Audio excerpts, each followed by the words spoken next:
কৰি আছে আৰু আপুনি এই বিষয়ে আপুনি ৰাইজৰ কি ক'ব এই বিষয়ে? হয়, নমস্কাৰ সন্মানীয় সাংবাদিক বন্ধুসকল।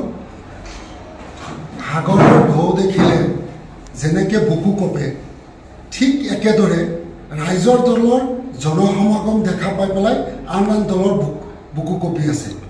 আপোনালোকে নিশ্চয় দেখা পাইছে যে আজি কিছুদিন ধৰি ৰাইজৰ দলৰ যি জনপ্ৰিয়তা দিনক দিনে বৃদ্ধি পাইছে।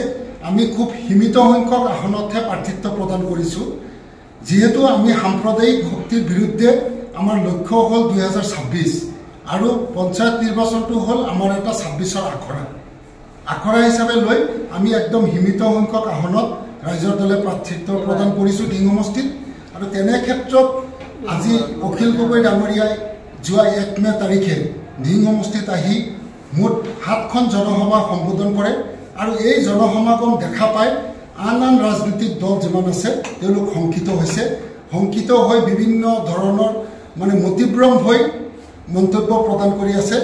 আমি দেখা পাইছোঁ যোৱাকালি কংগ্ৰেছ নেত্ৰী মীৰা বৰঠাকুৰ ডাঙৰীয়ানীয়ে মৰিয়াবাৰীত উপস্থিত হৈ অখিল গগৈ সন্দৰ্ভত এটা মন্তব্য প্ৰদান কৰিছে। এই ক্ষেত্ৰত মই ক'ব বিচাৰোঁ যে মীৰা বৰঠাকুৰ ডাঙৰীয়ানীয়ে নিজৰে স্থিতি নাই, এগৰাকী দল বগৰা নেত্ৰী। আপোনালোকে সকলোৱে জানে যে মই আজি এটা ইতিহাস ক'ব লাগিব। 1999 চনত আমাৰ কলিয়াবৰ লোকসভাত উপ নিৰ্বাচন হৈছিলে। সেই সময়ত সন্মানীয় মীৰা বৰঠাকুৰ বাইদেৱে উপ নিৰ্বাচনত RJD পাৰ্টিৰ পৰা প্ৰাৰ্থিত্ব লৈ নিৰ্বাচনত অৱতীৰ্ণ হৈছিলে। এটা লোকসভা নিৰ্বাচনত অৱতীৰ্ণ হৈ 1818টা ভোট পাইছিলে 1999 চনত। পৰৱৰ্তী সময়ত মীৰা বৰঠাকুৰ বাইদেৱে BJP দলত যোগদান কৰিলে। সেই BJP দলৰ পৰা পুনৰ আহিল কংগ্ৰেছলৈ। গতিকে মীৰা বৰঠাকুৰ বাইদেউ অখিল গগৈ আমাৰ সন্মানীয় বিধায়ক তথা আমাৰ ৰাইজৰ দলৰ সভাপতি অখিল গগৈ ডাঙৰীয়াক সমালোচনা কৰাৰ কোনো যুক্তি নাই, যিহেতু মীৰা বৰঠাকুৰ বাইদেৱে এগৰাকী দল বাগৰা নেত্ৰী। তেনে ক্ষেত্ৰত অখিল গগৈৰ স্থিতি ধৰক বৰক এই মন্তব্য দিয়াৰ কোনো যুক্তি নাই। আজিৰ দিনত আপোনালোকে নিশ্চয় দেখা পাইছে, উজনি অসমে কওক, নামনি অসমে কওক, বৰাকবেলিয়ে কওক, মধ্য অসমে কওক, অখিল গগৈ ডাঙৰীয়াক ৰাইজে বিকল্প এটা ৰাজনৈতিক দল হিচাপে ৰাইজে বিশ্বাস আৰু আস্থাহত লৈছে। আজি য'তে গৈছে, আজি ঢিঙত আহিছে যদি ইয়াতো আপোনাৰ প্ৰতিটো সভাত 10ৰ পৰা 15,000 একেই অৱস্থা। আজি আপোনাৰ গোৱালপাৰাত আছে, গোৱালপাৰাত এই মুহূৰ্তলৈকে 8খন সভা সম্বোধন কৰিছে। গোটেইকেইখন সভাত আপোনাৰ জনসমাগমৰ দৃশ্য।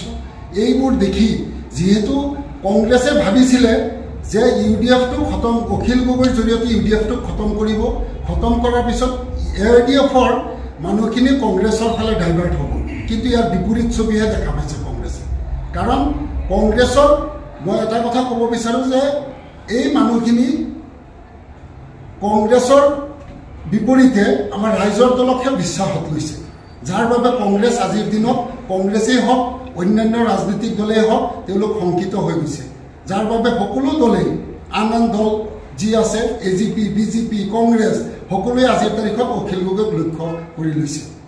গতিকে অখিল গগৈৰ লগত ৰাইজ আছে, অসমৰ জনসাধাৰণ আছে। আমি এটা পৰিৱৰ্তন আনিব বিচাৰিছোঁ আৰু এই আমাৰ যি পঞ্চায়ত নিৰ্বাচনৰ আখৰা, আমি আত্মবিশ্বাসী, আমাৰ ফলাফল যথেষ্ট ভাল হ'ব আৰু এই আখৰাৰে আমি 2026ত আমি নিৰ্বাচনত অৱতীৰ্ণ হ'ম। অৱতীৰ্ণ হৈ আমি যথেষ্ট ভাল ফলাফল দেখুৱাব পাৰিম বুলি আমি আত্মবিশ্বাসী। একেবাৰে জনশূন্য বুলি ক'ব লাগিব। আপোনালোকে নিশ্চয় লক্ষ্য কৰি দেখিছে যে ৰাতি 10 বজালৈকে আমাৰ জনসভাৰ দৃশ্যও দেখা পাইছে আৰু পৰৱৰ্তী পিছদিনাখন আমাক কাউণ্টাৰ দিয়াৰ বাবে কংগ্ৰেছ নেত্ৰী আহিছিলে দিং সমষ্টিলৈ।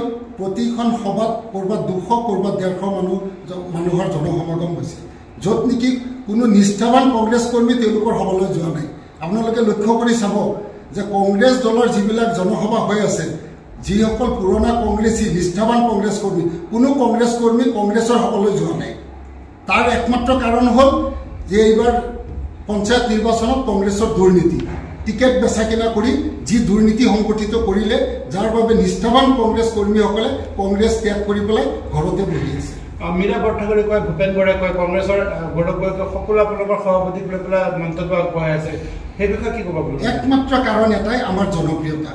আমাৰ ৰাইজৰ প্ৰতি গোটেই অসমবাসীৰ সংখ্যালঘুৱে কওক, সংখ্যাগৰিষ্ঠই হওক, সকলো ৰাইজৰ বৰাকৰ পৰা লৈ, উজনিৰ পৰা লৈ, মধ্য অসমৰ পৰা লৈ সকলো ৰাইজৰ যি বিশ্বাস আৰু আস্থা অখিল গগৈৰ প্ৰতি বাঢ়ি আছে দিনক দিনে। এই কথাৰ কাৰণেই আজি অন্যান্য ৰাজনৈতিক দলবিলাকে আমাৰ ৰাইজৰ দলক আক্ৰমণৰ লক্ষ্য হিচাপে লৈছে।